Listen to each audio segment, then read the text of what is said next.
Conference realignment rumors are swirling, and today we discuss an extreme move Gonzaga could make to make themselves more desirable to a power conference.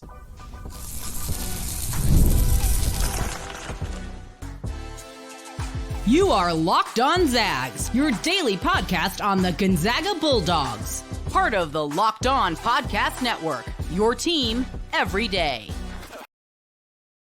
What is going on, y'all? Welcome into the Locked On Zags podcast, part of the Locked On Podcast Network, your team every day. I am your host and longtime Gonzaga podcaster, Andy Patton, here to bring you news and updates on all things Zag athletics. Today's episode of Locked On Zags is brought to you by 5 Hour Energy. Folks, go to 5hourenergy.com, use promo code LOCKEDONCFB, and you will get 20% off your first order. All right, folks, it is a delayed Mailbag Monday here. Show's coming out late on Monday. Many of you probably listening to this on Tuesday, but we got some fun questions in today. We got 5 total questions we're going to discuss today, and the primary topics are, of course, involving conference realignment. As we talked late last week, the Pac-12 resurrected themselves, made a huge move, adding 4 schools from the Mountain West Conference: Boise State, Fresno State, Colorado State, and the big one from a basketball perspective, San Diego State. And we know that has caused a domino effect. We're already seeing some other Mountain West schools being pursued by conferences like the American Athletic Conference, who's going after Air Force right now. We've seen the Pac-12 connected to programs like Memphis. UNLV's been considered as another Mountain West option as well. Lots and lots of things happening in that space. So we're going to talk about that and a handful of other topics today. This first question is going to take up the whole first segment, though.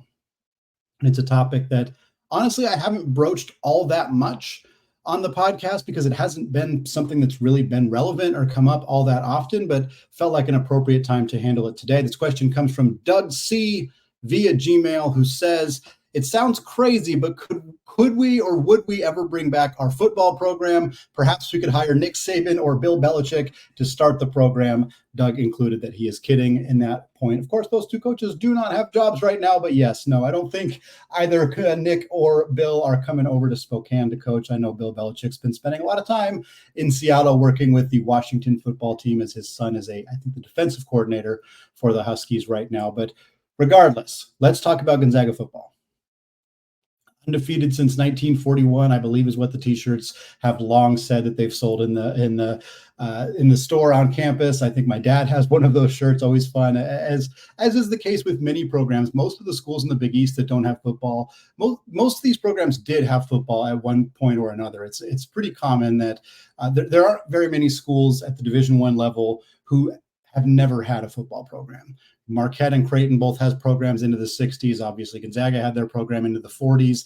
It's pretty unusual for there to be programs that have at no point had football, but most of them ended up going away from it for a variety of reasons, mostly tied to money, because it's really expensive to maintain a Division I level football program. The problem, the bigger problem, I should say, is that it's even more expensive to start one. And if you're Gonzaga, or again, if Marquette or Creighton or any of the other like high-profile basketball brands decide they want to add a football team to kind of try to maybe juice the appeal that they may have to hire to conferences like the Big 12 or the Pac-12, the new look Pac-12, things like that. The issue is that it's extremely, extremely expensive. There was a Wichita State looked into starting a football program a little under a decade ago, shortly after they had that big season where they upset Gonzaga in the NCAA tournament, and the following year where they went like 34-0 coming into the tournament, something like that. They started to look into potentially starting a football program around that time, potentially put themselves in a position to join a bigger conference. The reports at that time were that it was about $75 million just to get a program started, just to be able to hire coaches and hire staff members and field a team and do all the marketing and various other things that come along with that. And then, of course, the huge cost, the huge issue for most programs, particularly for Gonzaga, is you need a place to play. Gonzaga does not have room on their campus to build a football arena at the FBS level. They don't. It's not there. There's possibly something that they like, space or facilities that they could purchase shortly just off of campus. Maybe they could buy something there and funnel a bunch of money into it to build it into an FBS caliber arena. but that's going to cost more than $75 million. You're talking hundreds of millions of dollars between just the general startup costs for a football program, as well as the cost of buying land and building a football stadium on said land. Perhaps you could find somewhere local that would be willing to host your football team. But off the top of my head, and there are many people out there listening who are more familiar with the Spokane area and then the potential for a football arena to be, loaned out to Gonzaga. There are people out there who are more familiar with it than I am, but I don't think that's a particularly likely situation. Most football fields that are sitting out there that could be used by Gonzaga exist for some reason, whether it's high school football, whether it's soccer, something like that. And if Gonzaga were to want to play FBS level football, they would need to use that field during whatever time of year that field is probably already being used for something else. So there's a lot of hurdles. I mean, hundreds of millions of dollars worth of hurdles. And I think the main thing outside of that is you have to find a way to field a competitive team. And in the modern era for college athletics, fielding a competitive team requires huge sums of NIL money. Gonzaga's not going to be expected to immediately compete, recruiting wise with, SEC teams or Big Ten teams or teams like that. But even if you want to compete with your local teams, even if you want to compete with Eastern or Montana, the really local teams, you're going to need to have millions of dollars in reserves to spend from an NIL perspective. If Gonzaga were to add a football team, they would get an invigoration of money from the donor base, from people in the community. I'm sure that they would see an influx of cash, but I don't think that it would even come close to being the amount that you would need. So then you're taking reserves from other programs, potentially your basketball team. If there's any chance that Mark Few and the men's basketball team now has less money to play with for their team because you're funneling that money to football, then what are you doing? You're not doing the right thing in that situation. And I don't see a reality where Gonzaga is able to crowd fund a football arena, a football staff, and a football team with NIL money from just donors and fans and stuff like that. There's no way that they're going to be able to do that. So you're going to be bleeding money. FCS football programs right now, and even lower level FBS teams. I'm more familiar with FCS teams because I have friends who work at schools that are at the FCS level. I've interacted with FCS fans and teams and organizations and people who work in the departments. And most FCS teams are losing huge amounts of money. You're raising the brand recognition for your school. There's various positives that come with having an FCS level football team, but it is not money. I think there's this misconception that having a football team makes your school money. If you are in the SEC, yes. If you're in the Big Ten, probably the Big 12, probably the ACC, then yes. Even still, I'll pick on a random team here with apologies to Wake Forest, but I don't know that Wake Forest football team is making Wake Forest, the university, money. I wouldn't be surprised if it's not, or if the amount of money that it's making the school is very little. They're barely above breaking even. And again, the return on investment is still probably a net positive for Wake Forest in the sense that there's, thousands of people coming to their games. They're aware of the school. Maybe it's helping with enrollment. There's definitely positives. I don't want to say it's just it's not worth it for them to do, but I doubt they're making money. And for Gonzaga to spend a huge amount of money up front to create a football team and then have to spend additional money to make them competitive. And again, starting out right away, are you going to be more competitive than the FCS programs around you? Eastern's one of the best. Gonzaga's kind of surrounded by some of the best FCS football in the entire nation. North Dakota State, South Dakota State, Eastern Washington, Montana State. They're some of the best at that level. They're getting good players. How is Gonzaga going to compete with those schools at a brand new program unless they have way more money than those schools? And they might end up getting that kind of money that they can do that. But again, the influx of cash you get from deciding to start a football team is probably just going to those startup costs, paying a coach, paying administrators, paying more support staff, finding a place to put your football team, the travel costs that would be added with this. There is a ton that would go into this. And I don't see a reality where the positives outweigh the negatives in terms of cost. The school's going to lose money for a decade plus starting a football team. And I don't think it makes them more appealing to the Pac-12 or the Big 12. To put it simply, for Gonzaga to be more appealing to the Pac-12 or Big 12 because of a football program, they probably would have had to start one at least 10 years ago. And they didn't. You could say, oh, they should have. Maybe that's an argument that can be made. I've seen it crop up in some articles and some like Reddit threads and things like that, where people are saying, oh, if Gonzaga had started a team in like 2010, when their basketball was just starting to really kind of break through at that point, like maybe now they'd be in the Pac-12. So yeah, maybe, but the odds of them having the same level of success on the basketball court, if they'd been pouring money into football over the last 15 years, pretty limited, pretty unlikely that they'd have been to 2 national championships, that they'd have the brand awareness that they currently do. So I don't think starting a football program is worth it to try to get into a power conference. I don't think starting a football program is worth it in terms of the negative impact that it might have on the basketball programs. And I don't think that it's going to, UConn didn't get invited to the Big 12 and they have a football team that's a very bad football team. Gonzaga's not going to start a football program and immediately be better than UConn. It's not going to happen. And I know UConn's not good at football, but that's the amount that Gonzaga would have to put in to be even at that level is astronomically high. So I don't think this is particularly likely. I don't think this is something the school is really looking into doing. I don't know that it's very feasible. And I also don't think that it would really help their quest to get into a power conference.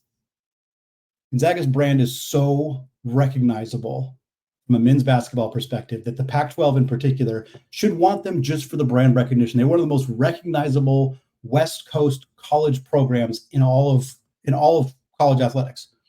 They are more recognizable than many of the brands already in the Pac-12 right now, and they don't even have football. In fact, the question shouldn't be whether the Pac-12 should invite Gonzaga as a non-football member to the conference. The question is it even worth Gonzaga considering joining the Pac-12? And we're going to discuss that in just a second. Right after I tell you about today's sponsor, 5 Hour Energy. Folks, if you're like me, just about every single day right after lunch, you kind of hit that lull, that afternoon lull. And look, you're not alone. You, me, 70% of us, in fact, hit a wall after lunch. So let a 5 Hour Energy shot help you leap over that wall instead of crashing right into it. I've been working on cutting out sugar as I get a little older, and so I love that 5 Hour Energy has no sugar, plus it's got a convenient portable size and is the perfect pick-me-up for getting stuff done. The 5 Hour Energy website has flavors galore: watermelon, tropical burst, grape berry, and more. You can try them all. On the site, you even have the option to build your own 12 or 24 pack. You choose the flavors and it's delivered right to your door. Just go to 5hourenergy.com and get some 5 Hour Energy product today. You can use my promo code LOCKEDONCFB to receive 20% off your order. That offer is only valid until September 30th on one order and cannot be used with any other promotions. The code is also not good on subscription orders. So go to 5hourenergy.com today. All right, folks, segment 2, still Andy Patton, still Locked On Zags podcast, and we're still talking about conference realignment. We're still talking about the new Pac-12, and we're still proceeding here with Mailbag Monday. We took care of that first question there from Doug C. Now we got 4 more questions to round out the show, 2 here in this segment, 2 to close out the show in segment 3, all of them coming from our guy Jeff via Gmail. This first question, he says, is it possible to make the argument that the WCC is better than the new look Pac-12? Given the way college sports are becoming more and more restrictive against smaller conferences, is it worth taking the risk of staying in a smaller conference? And at what point does Gonzaga potentially do what programs like SMU, Stanford, and Cal did and accept less media income for the chance to get into a bigger conference? Okay, handful of different questions here. This is just the first one from Jeff, but there's 3 or 4 different topics here we're going to get to one by one. First of all, I don't think Gonzaga is ever going to accept less money. If they're going into a bigger conference from the WCC, they're going to get more money.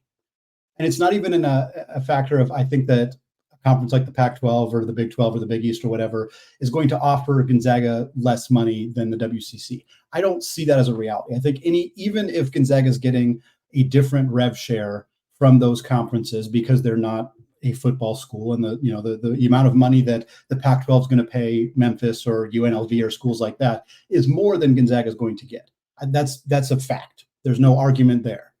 But I still think that amount of money that Gonzaga that any power conference would offer is going to be more than what they're making in the WCC, even with the fact that the WCC is kind of treating Gonzaga a little bit differently than the rest of the schools in the conference. I don't think that question's really worth answering, because I don't think there's a reality where Gonzaga is faced with the opportunity to join a bigger conference or a power conference while also choosing to take less money than they're making in the WCC. I just don't think that's going to happen. In terms of an argument for the new look Pac-12 not being as good as the WCC, honestly, it's a pretty tough argument to make. Clearly, we don't know how the rest of the Pac-12 is going to shake out, but right now there are 6 teams in the Pac-12. Of those 6 teams, Washington State made the NCAA tournament last year. Granted, they are now in the same conference as Gonzaga, but they made the tournament last year. Boise State made the tournament last year. San Diego State made the tournament last year, continues to be a top team in college basketball. Colorado State made the NCAA tournament last year. This is Fresno State and Oregon State did not, but 4 of the 6 teams that are in the Pac-12 made the tournament last year. Obviously, 1 year worth of tournament success is not a full measurement, and the Washington State's a prime example of that, as a team that's probably not going to make the NCAA tournament this upcoming season. But I think you look at Washington State and Oregon State are programs that have more money, more resources than any school in the WCC right now outside of Gonzaga. It doesn't mean that they're obviously their priority is football. It's very clear with somebody like Oregon State, who has a lot of money and has not been good at basketball in a very long time, but they still are bigger resource institutions than the schools in the WCC. Your 4 schools from the Mountain West, 3 of them made the tournament last year. These 6 schools in the Pac-12 right now make up a better conference than the WCC. And folks, I love the WCC. If you're a longtime listener to the show, you know that. I'm passionate about the WCC. I love the basketball in this conference. I think it is frequently, dramatically at times, underrated by the national media and folks who aren't paying attention to this conference. But I do not think there's an argument that it is better than even the 6 schools in the Pac-12. Now, again, if the Pac-12 rounds out the rest of this conference with some pretty abhorrent basketball programs, which is frankly possible, some of the schools we've heard rumored to go to the Pac-12 include Air Force, who I think is going to end up in the American, but has been in that conversation, Texas State, UT San Antonio. Those are some of the Tulane, Toledo. Those are some of the teams we've heard kind of in this conversation. There's others outside of those as well. Rice, perhaps. A lot of those teams would dramatically drag down the basketball impact on this team, to the point where I think it would be detrimental to if the Pac-12 does want to invite Gonzaga, but they want to fill out their basketball or their football conference first. If they add bad basketball programs, if instead of adding Memphis and UNLV, which would be good basketball programs, if they were to go out and add UTSA and Texas State, 2 teams that don't move the needle at all from a basketball perspective. UTSA has been flat out bad at basketball for their entire history, to be honest. If they were to add programs like that and then make a push for Gonzaga, I do think that would give Gonzaga pause. I do think that would be a negative factor for them. But I still think that the overall depth in a league in the Pac-8, if they were to add 2 bad teams, would still be strong enough that it would be worth it over the WCC, because I also think they would get more money. But again, the Gonzaga is not going to jump ship for a slightly better conference. If they feel the Pac-12 is slightly better than the WCC, if the money the Pac-12 is offering is slightly better, but they're not getting, some of the added benefits that they get in the WCC. They're not getting the bye to the semifinals, which we'll talk about later in the show. They're not getting some of those added benefits, and they're just not a priority. I think that's a big part of this, is if you're one of the few non-football programs in a football-focused conference, you're not the priority. Gonzaga likes being the belle of the ball in the WCC, and why wouldn't they? Why wouldn't they? They like being the best brand in the conference that they're in, unquestionably, no doubt. And while they still have a great amount of brand recognition in this Pac-12, arguably as much or close to as much as many of the other teams in the conference, they're still taking a back seat, because the focus is going to be on Boise State football and Oregon State and Washington State football. And Gonzaga basketball is just kind of another cool thing that is in the Pac-12 that we start paying attention to in January. And I think Gonzaga likes not being in that position right now. So to kind of answer all the questions briefly, yes, the current iteration of the Pac-12 is a better basketball conference than the WCC. No, Gonzaga should not join the Pac-12 or any conference, bigger conference, for less money than they're making in the WCC. And yes, Gonzaga should be prepared to move into a power conference when they can. And that was kind of the last question. I didn't touch on much there, but yes, if Gonzaga feels that there's a high risk of staying in the WCC, that it could, there could be a break-off where the power conferences want to start their own tournament and Gonzaga's left behind. That is a real concern that I think Gonzaga is taking very seriously. Part of the problem with that is that the Pac-12 might not be the answer. We don't know that the Pac-12 is going to just jump right back to power conference status. They might, they want to, they're hoping to, but there's no guarantee that that's going to happen. Whereas that is a guarantee if they're, finally get an invite into the Big 12 or the Big East. They know that that's going to happen in those situations. They don't know about that with the Pac-12. Next question here comes again from Jeff. He says, how many calls do you think the WCC commissioner has made to the good Mountain West basketball programs like Utah State, UNLV, Nevada, and New Mexico to gauge their interest in separating with football and moving their non-football sports to the WCC? Gonzaga might not be thrilled with the move, but the WCC does not appear to be automatically bending the knee to Gonzaga like they used to. Yeah, I'm sure Stu Jackson's made the call. I'm sure that he has. I'm also would be very, very surprised to see those programs willingly jump ship at this point. That's a key part of this. At this point, jump ship from the Mountain West into the WCC and force their football to go independent. That is a last resort. Oregon State and Washington State did it because they literally did not have any options. Did not have any options. UConn effectively did it because they didn't have any options either. This is not something a program is going to do at this stage. First of all, the Mountain West is not dissolving. It might. Honestly, it might. If Air Force does jump to the American, they're down to 6.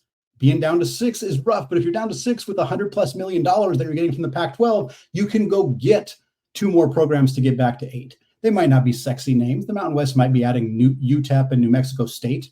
That's not great, but it's still a decent football conference, and Utah State and UNLV and those programs are going to want to stay in a conference with football, then leave that conference to go to the WCC and take their football independent. It's not an appealing option. And I think the only way it happens is if maybe the Mountain West does fall apart.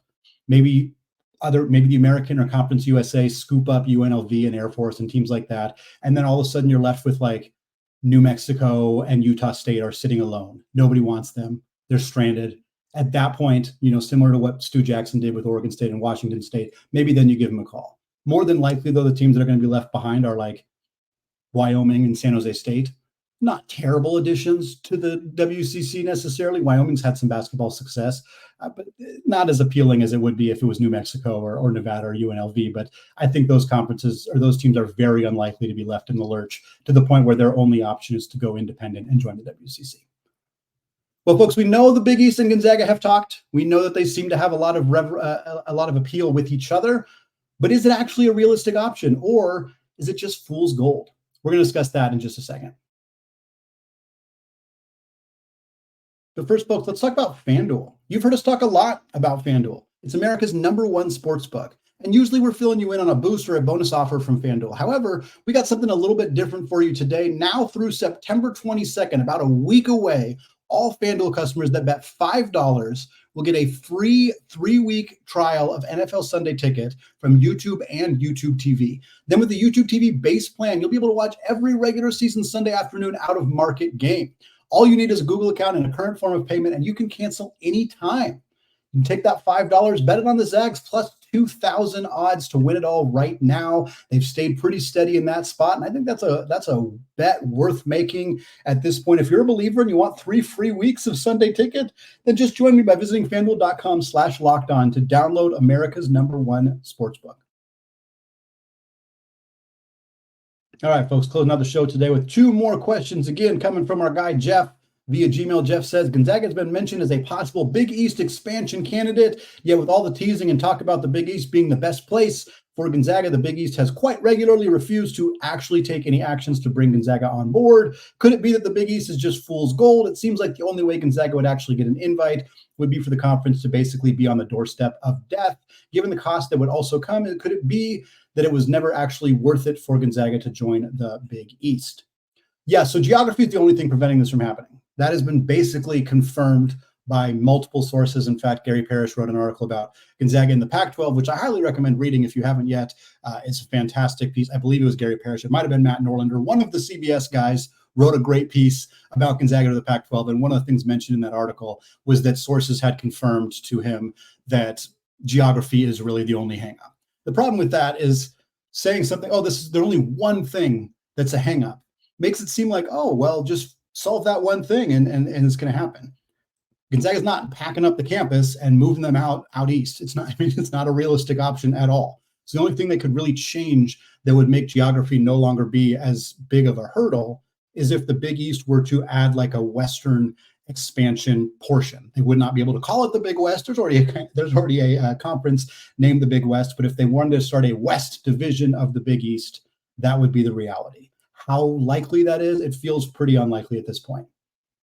Maybe you add Gonzaga, St. Mary's, maybe you try to add even like a Santa Clara or San Francisco, teams that just don't really move the needle. Like, I don't think the Big East is clamoring to get San Francisco and Santa Clara. I'm not even sure they're that desperate for a St. Mary's, but you get those teams. Maybe you throw like, again, Creighton, maybe you try to get somebody from the A-10, Dayton or St. Louis, somebody like that. And you kind of have like a West/Midwest region. And then you have the rest of your teams that are pretty far out east, like your Georgetowns and your Villanovas and Seton Hall and teams like that. But I think that, Jeff, you're also correct in saying that the Big East is only going to come after Gonzaga if they're at the doorstep of death. Now, that might happen.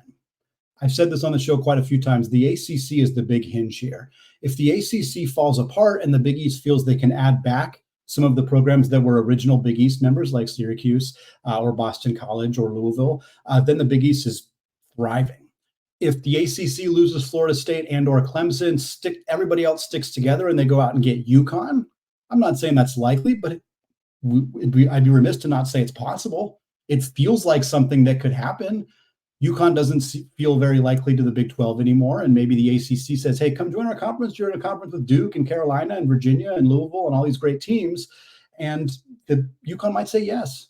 And if UConn's in the ACC and the Big East is down to 10, they might start to panic a little bit. At that point, do you add Gonzaga and St. Mary's to get to 12? Do you then add Dayton and St. Louis to get to 14? Do you then say those four teams are part of this kind of Western region along with, Creighton and Marquette, which would be taking some really big brands from the east side of the conference, and then you kind of create a little conference that way? I don't know that this is likely. I don't know that this is realistic, but it's possible. It's possible that it could happen. Would it be worth it for Gonzaga to join the Big East? Oh, absolutely. Absolutely. Yes, the cost. I believe that the amount of money that the Big East could potentially offer Gonzaga would offset the cost of travel. So from a financial perspective, I think Gonzaga is in the green, even with the incredible amount of added travel cost that you're talking about for Gonzaga joining this conference, especially if Gonzaga can swing it in a way where they're not taking as many trips all the way out east, and instead they're going to, Moraga and Omaha and Dayton and St. Louis and places like that. In that hypothetical, it's a little bit more palatable for Gonzaga. But I think the amount of money is still there. But again, if you're making slightly more money, the amount of money you're making is slightly outweighing the cost of travel, but you're also seeing student athletes missing way more class, and you're losing all your regional rivalries, and it's impacting all of your other sports in a negative way. Like your soccer teams are unhappy, your volleyball team is unhappy, or if it's causing a lot of strife, then I could see it not being worth it. But I think financially it would end up being worth it. And again, I think if the Big East starts to panic because UConn leaves and they need to do something, and Gonzaga's panicking because, well, if UConn's not going to the Big 12, Gonzaga's not going to the Big 12, and the Pac-12 may not get that Power 5 status. So if that's all happening, yeah, I could see this coming together. I just think it's pretty unlikely, and I do think that it requires the Big East to start to feel a little desperate, but there's no reason to believe that the Big East feeling desperate isn't something that could end up happening in the not too distant future. Final question of the show. This first one that's not super realignment affiliated, again, comes from Jeff. He says, I remember hearing that one of the agreements that brought WSU and OSU into the WCC was that there would not be a bye to the WCC semifinals, yet the 2025 WCC tournament for both men and women still has a bye to the semifinals for the top two teams. How did that manage to work out? Sure, this sort of format does maximize the number of teams that can get wins, but does the WCC really need to go to that length to protect their top teams? On the men's side, the WCC has been a multi-bid league 13 of the past 15 years, and I don't think playing 4 quarterfinal games is going to change that. Yeah, so just a refresher on kind of what the changes are here for the WCC tournament. 8, 9, 10, and 11, if you finish in those final 4 spots, you're not having any buys. 10 versus 11 is the first round game. That happens right away. That'll be on Thursday. On Friday, the 8 versus 9 game will happen, and then the 7 seed will play either whoever won between the 10 and the 11 seed. Then in the third round, the 5 seed plays the winner of 8, 9. The 6 seed plays the winner out of the 7, 10, and 11 seeds. The quarterfinals is when the 3 seeds and the 4 seeds finally play. Those games are going to be on Sunday, which, take that, BYU, bye-bye. We finally got Sunday games back in the WCC. And then the semifinals will be on Monday. That's where the top 2 seeds will finally play their first game. If they win those games, they will advance to the championship on Tuesday. So not huge differences, and just basically just differences that are necessary because there's more teams in the WCC, but they didn't really change the format all that much. And I don't know the specifics of the request for Washington State and Oregon State that Jeff's referring to in his question. I don't know if that was promised to those schools and then they backed off on that promise. That seems pretty unlikely to me.